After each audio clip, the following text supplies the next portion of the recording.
lawful wedded husband. To be my... Barbara not Barbara Jean's heart. With a tramp like you? Well, I know it hurts being third rate, but aren't you accustomed to it yet? Oh, Robin, I see you. I myself the slut of Springfield! Son of a bitch in heat. I found out myself what love is all about.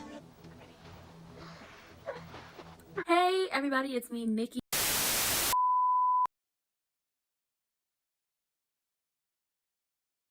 Nina over here giving blind trust to a man that allowed her daughter to ride him like a bicycle. Girl, she rode that man till he was seeing stars and he enjoyed it, and that's why he can't stay away from her. He's sitting up here lying to you about the fact that we only kissed once and, oh, I'm not pressing charges because, you know, Sam asked me and Jason to be there for the kids and it's the last thing that she wanted me to do. And God damn it, Rocco, you need to stop being around corners and hide. You know what? Since your mama is waking up, it's going to slip your mind that, you know, because she gonna wake up tomorrow. It's gonna slip his mind that he heard them say that Jason put hands on him. But he deserved it. He truly did, because he's disgusting. He is. And Nina over here giving blind loyalty to this man. And she gonna get blindsided the worst. And I'm going to enjoy every bit of it, because you sitting up here talking about what Sam would have wanted. Sam didn't even like you. She wasn't even a fan of yours. She couldn't stand you. Are we forgetting the history of Sam and Nina? You tortured her because she was with Silas when you decided to wake up from your coma, back when Phyllis from The Young and the Restless was playing you. We're not going to forget the way you tortured that lady. You better back it up and back it up slow. Talk about this is just a warning from Jason. Jason needs to be in jail. Jason this, Jason that. You're not going to be a mother to Scout. You're not her mother, so she's definitely about to act out, because Drew is definitely going to try to make that happen. You need to worry about your own kid and worry about your own life and worry about this man about to backstab you and Curtis and get the hell out of my face. Sam didn't like you. You not a quarterman. You ain't going to be a man.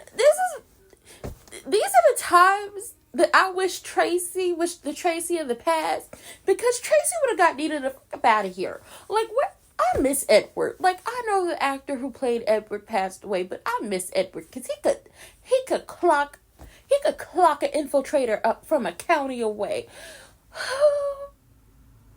Where's Reginald? Where's Alice? Where are the people in a Quartermain mansion that could really gather the folks up? Like, I know the actress who plays Monica has some health issues going on, so we ain't gonna see her no time soon. But I miss Monica, because Monica would come gather the girls. She would. Everybody is too kumbaya. And ended up scheming and plotting and planning and scamming going on down to the Quartermaids. I'm getting sick of this. I am sick of Nina. I am sick of Drew. And I'm sick of Willow. And they all lying. Everybody gonna end up pregnant. That's what's going to happen. And by the time we get to May sweeps, that's what's going to happen. That's what we're going to see. And it's going to be a mess. It truly is going to be a mess. This is more of a rant and less of a review. So, you know, bear with me. When it comes down to Rick popping up at, you know, the house that he had once shared with Alexis, that he had once, you know, had sex with Sam down there by the fireplace to wish Molly a happy birthday, and then to make, you know, Alexis feel like she's the worst person on the face of the planet, like she is the worst parent on the face of the planet, and everybody is just going with it. Alexis has always operated like a single mother who is left to pick up the pieces from the remnants of the deadbeat fathers and the broken promises that they gave to their children. We're not going to forget, for a good portion of Molly's life, Rick was gone, and I'm talking about the adolescent years, and then he popped up again, you know, some point in the teen years, and then he disappeared again.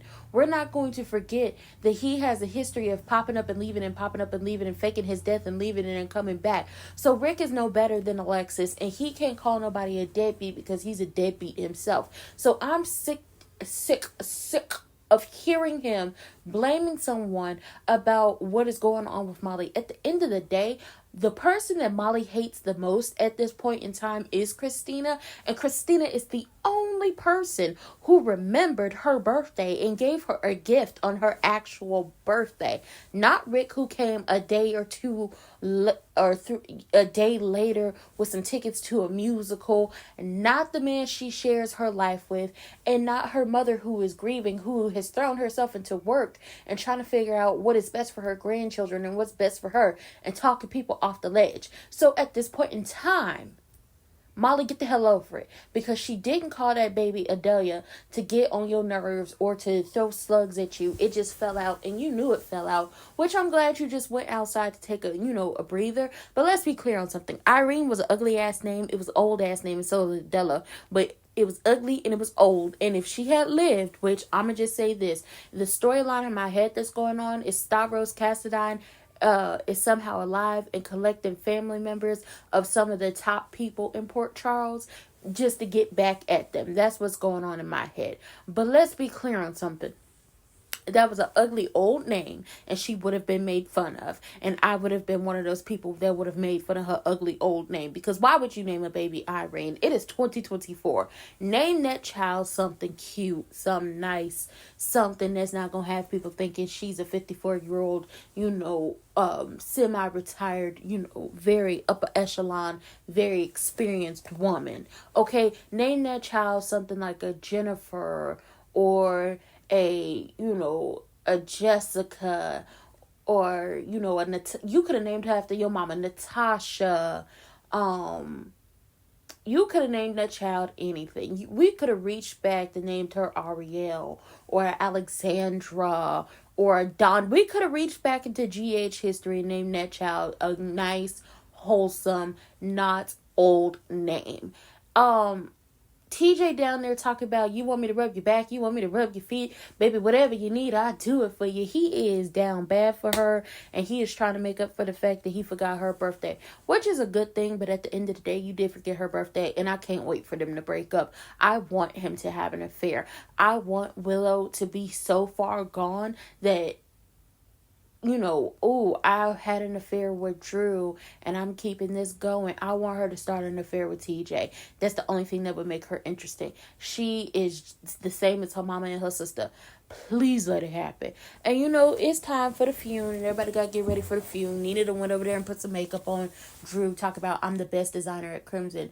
Actually, you're not. Like, let's be clear on something. The only reason why Crimson did what it did was because of Maxie, and I'm still not understanding why Maxie is not at the helms of Crimson. Like, she is the one that made it a success. You were hired to destroy Crimson, to get back at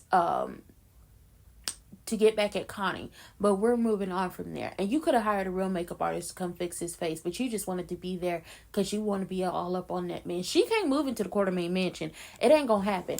I'm gonna tell you this now. I'm gonna write a note and say it's from Monica that says that Drew, Yoho ain't allowed to move up in here, and neither you. Both y'all can hit the bricks, okay? Because let's be clear on something. While Monica may love her children, you don't come for her grandchildren, and that's what you have done.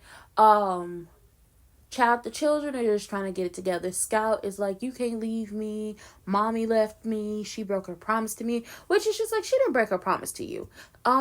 Pretty sure somebody killed her, but I'm also pretty sure that this is leading to a possible storyline in the future where she come back, and it wasn't because it was her choice to leave.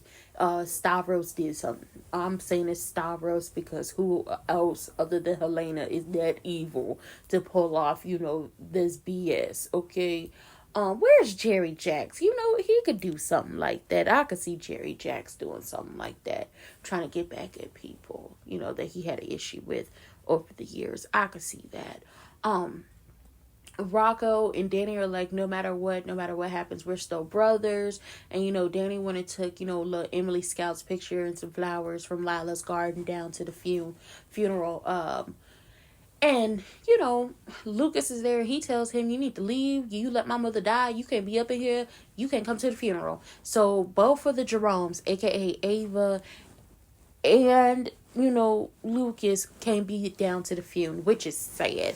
Because, Lucas was her brother. And she was so happy to have a brother. I get why Ava not there. But that's so sad. Somebody get this child some therapy. Liz didn't have to talk to her son because, your daddy might be leaving again. And he was like, listen, I got more than most people do, and I understand. My dad be off doing stuff, you know, he be saving people, helping people. That's super duper cool. I have you, but I got more than the rest of the kids do, because, you know, I still have a mama and a daddy, and I know where they at. They don't know where they mama at no more, because she's passed away, and my dog is sitting up here barking like she's lost her motherfucking mind. Like, please stop. It's not cute. It's annoying at some point in time. And I'm not starting this over. I tell you this now. I'm not starting this over. Welcome to my life. This is the story of the, you know, well, I didn't cry and drown the whole world. I didn't do that. Brennan is over there trying to get Lucky to, you know, go along with his plan. Listen, you work for us, I'll get you a plane out of here tonight. And Lucky just trying to make it to the funeral on time, because, you know, at one point in time he did love him some Sam.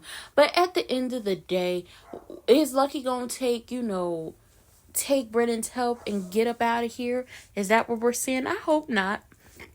I hope we didn't bring you back just for you to take off and leave. Like, your sister about to wake up. It's time to get all of Laura's children, you know, back together.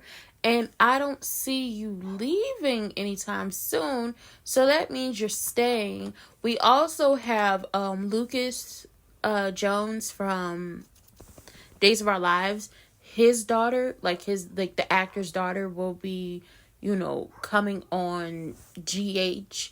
I don't know if she's replacing the actress that plays little Emily Scout, or if she's somebody's new kid, but she gonna be here. She gonna be here. So, you know, get into it. Once again, still very much sick and tired of Nina once again acting like she knew what Sam wanted. Sam didn't even like you. Let's reiterate that fact. Sam did not like you. What else has happened? Because I was tired of Rick trying to blame Alexis for all this stuff. At the end of the day, why would she want you at a house where you slept with her daughter while she was battling cancer, and then proceeded to torture her and have her arrested and tried to fight her for custody of little baby Molly because you felt the way, because you wanted to get back at Sonny? Like, obviously that beat down you caught from Jason in that garage all them years ago just didn't take. And you should really be thanking Sonny, because had Sonny not said, that's my mother's son, let him live, you would have been 6 feet under. Obviously, Sonny, you made the mistake of saving your brother. My God. Rick is a scumbag, always been a scumbag, and we could always count on him to be a scumbag. But you know what? We always need a scumbag in the midst to keep mess going, so you can stay. Cody and Olivia have to talk to Dante, because, you know, he going through it, but I didn't have time for him to be all types of sad and stuff, because it was annoying me. It was. I felt bad for him. I did, because it's just like, oh, Sam's gone and y'all was gonna get married. That's sad. Oh, but Lulu's waking up, so, you know, that's great. And, you know, Maxie had to talk Lucas down, because Lucas is blaming himself for Sam's death, and it's just like, yeah, no, that's not how that works. That's not how that works. But at the end of the day, everybody crumbling. Nina needs to mind her goddamn business. And what we gonna do with the kids? And Rocco, you better forget what you heard and focus it on the fact that your mama is about to wake up. And with that being said, that was it. That was all. I don't have any more to give y'all. I'll see y'all later. And, you know, hit those links in the description box down below. I do need to switch those up. I do need to switch those up, because I don't have some of these platforms anymore. But I'll see y'all later. Bye. I also forgot to mention that Kai went over there to see Trina. And, you know, Trina slammed the door in his face. And here go Jocelyn. Girl, you need to talk to that man. And she convinced Trina to talk to him. And, you know, Jocelyn was like, I did you a favor. I want you to remember that. So, you know, Kai and Trina get to talking, and, you know, Trina not trying to give him no energy, no time of the day. She's very much giving, I don't want to hear it. I don't want to talk. I'm getting me a new partner. You are awful, da-da-da-da-da. And he convinced her to, you know, give me a chance, because I want to learn about art. I'm going to give me a new advisor and everything. You know, if you just gave me a chance, you could see that I could be the man that you need. And it was cute. And he was giving that come get me energy. But this is going to be a slow burn, because, you know, she's not over Spencer, and she's serious about her job and her schooling. Don't play these games with her, okay? But Kai gonna be a fixture down to the, you know, the garage apartment. I feel it in my spirit. And with that being said, that was it for Dem Soaps, okay? I'll see y'all later. Bye.